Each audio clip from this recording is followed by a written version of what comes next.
अस्सलाम वालेकुम dear students, welcome to my channel. आज का हमारा टॉपिक है biological method. Normally biological method है क्या, पहले हमें ये पता होना चाहिए। बायोलॉजिकल मेथड क्या है? The systematic process used in resolving a biological problem is called biological method. कोई भी ऐसा सिस्टमेटिक प्रोसेस जो हम यूज़ करें कोई भी बायोलॉजिकल प्रॉब्लम को हल करने के लिए, तो उसको हम क्या कहते हैं? बायोलॉजिकल मेथड कहते हैं। अब बायोलॉजिकल प्रॉब्लम क्या है? जैसे कि आप देख सकते हैं कि हम इंसान ज़ात में या प्लांट्स में बहुत सारी डिजीज़ होती हैं। तो ये डिजीज़ का मैंने एग्जांपल लिया हुआ है कि यहाँ पे जो हम बायोलॉजिकल प्रॉब्लम होता है वो क्या है? एक डिजीज़ हो सकती है। तो उस प्रॉब्लम को हल करने के लिए जो हम मेथड यूज़ करते हैं उसको हम क्या कहते हैं? बायोलॉजिकल मेथड कहते हैं। हमारा जो बायोलॉजिकल मेथड है वो बहुत सारे स्टेप्स पे मुश्तमिल है। जैसे उसका पहला जो स्टेप है ऑब्जर्वेशन। नॉर्मली ऑब्जर्वेशन क्या है? Observation is act of observing. किसी भी चीज़ को अगर हम देख रहे हैं, उसका मुशाहिदा करें, तो उसको हम क्या कहते हैं? ऑब्जर्वेशन कहते हैं। जैसे कि फ्रेंच फिजिशियन लेवरन ने क्या किया था?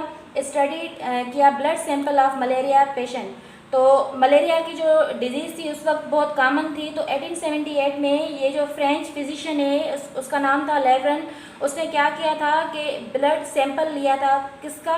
जो मलेरिया के पेशेंट्स थे।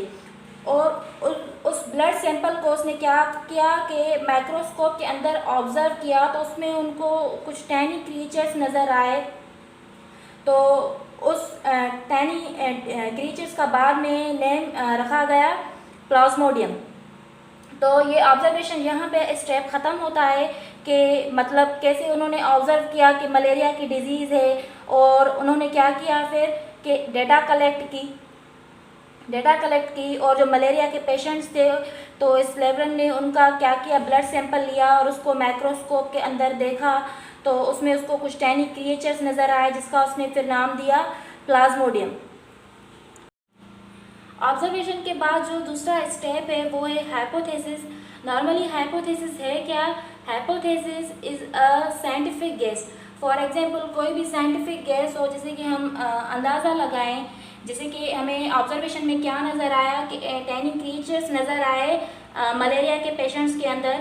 तो उसका उन्होंने नाम दिया प्लाज्मोडियम। तो उन्होंने ये हाइपोथेसिस दी कि Plasmodium is a cause of malaria, कि मतलब मलेरिया के पेशेंट्स में ये प्लाज्मोडियम है, और उन्होंने इसको मलेरिया का काज बताया।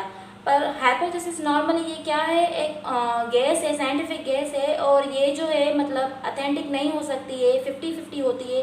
ये सही भी हो सकती है और गलत भी हो सकती है। डिडक्शन है क्या? डिडक्शन जो है थर्ड स्टेप है बायोलॉजिकल मेथड का, और इसको हम ओपिनियन भी कहते हैं कि ओपिनियन देना। जैसे कि हाइपोथेसिस में हमें यह पता चला कि प्लाज्मोडियम जो एक काज है मलेरिया का, तो ये एक हाइपोथेसिस है, 50-50 था।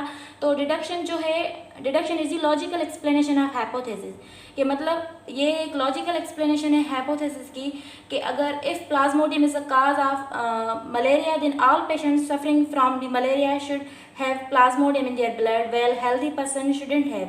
तो इसमें क्या होता है कि जैसे कि हमने हाइपोथेसिस दी है कि प्लाज्मोडियम जो एक काज है मलेरिया का, तो डिडक्शन में ये है कि एक ओपिनियन है कि अगर जो है प्लाज्मोडियम काज है मलेरिया का, तो सारे जो पेशेंट्स हैं मलेरिया के उसमें प्लाज्मोडियम होगा, और जो पेशेंट्स हेल्दी हैं, जो पेशेंट्स जिसमें मलेरिया नहीं है और जो हेल्दी हैं, तो उनमें प्लाज्मोडियम नहीं होगा। और फोर्थ स्टेप है बायोलॉजिकल मेथड क्या? एक्सपेरिमेंट। नॉर्मली एक्सपेरिमेंट है क्या? Experiment is the practical testing of hypothesis and deduction. ठीक है, हमने जो भी हाइपोथेसिस और डिडक्शन दी है कि प्लाज्मोडियम जो है काज है मलेरिया का, तो वो अभी सेट मतलब श्योरिटी नहीं है उसकी कि वाकई में प्लाज्मोडियम जो है काज है मलेरिया का या नहीं है। जस्ट ये हमने ऑब्जर्वेशन से एक हाइपोथेसिस दी है। तो एक्सपेरिमेंट में हम क्या करते हैं, जो हमने हाइपोथेसिस दी है उसको हम क्या करते हैं? प्रैक्टिकली उसकी टेस्टिंग करते हैं कि वाकई में वो सच है हाइपोथेसिस या डिडक्शन, या वो गलत है। तो उसमें हमने क्या किया हुआ है कि दो ग्रुप्स लिए हैं, एक कंट्रोल ग्रुप है और दूसरा जो है एक्सपेरिमेंटल ग्रुप है। नॉर्मली जो कंट्रोल ग्रुप होता है वो हेल्दी पर्सनस का होता है, जिसमें मतलब मलेरिया ना हो, और जो एक्सपेरिमेंटल ग्रुप होता है वो क्या होता है? वो जिनमें मलेरिया के पेशेंट्स हों, तो उनको उन्होंने एक्सपेरिमेंटल ग्रुप में रखा। और 100 पेशेंट्स की इन्होंने 100 हेल्दी पीपल्स की इन्होंने ब्लड ली और जो है 100 मलेरिया पेशेंट्स की उन्होंने ब्लड ली। उनके बाद ये जो है उनको उन्होंने आइडेंटिकल कंडीशन के अंदर रखा, दोनों ग्रुप्स को, कंट्रोल ग्रुप को भी और एक्सपेरिमेंटल ग्रुप को भी। ये स्टेप आपका यहाँ पे ख़त्म होता है। उसके बाद 5th वन इज रिजल्ट। तो उसके बाद क्या हुआ कि जो कंट्रोल ग्रुप था तो उनमें क्या था कि उनके ब्लड में उन्होंने चेक किया, जो हेल्दी पर्सन्स थे उनकी ब्लड में जो है प्लाज्मोडियम नहीं था। और जो एक्सपेरिमेंटल ग्रुप था तो उन्होंने चेक किया कि उनकी जो ब्लड थी उनमें क्या था, प्लाज्मोडियम था, मतलब जो मलेरियल पेशेंट्स थे और उनको उन्होंने एक्सपेरिमेंटल ग्रुप में रखा था। तो जब उन्होंने उनकी ब्लड को चेक किया तो उनको पता चला कि उनकी ब्लड में प्लाज्मोडियम प्रेजेंट था। तो उनको रिजल्ट्स क्या मिले कि Plasmodium is the cause of malaria, कि प्लाज्मोडियम जो है वाकई मलेरिया का है, मलेरिया का काज जो है प्लाज्मोडियम ही है। जो 6th स्टेप है बायोलॉजिकल मेथड का वो है थ्योरी। थ्योरी नॉर्मली है क्या, when a hypothesis has been proved by a consistent result of many experiment then it is called theory.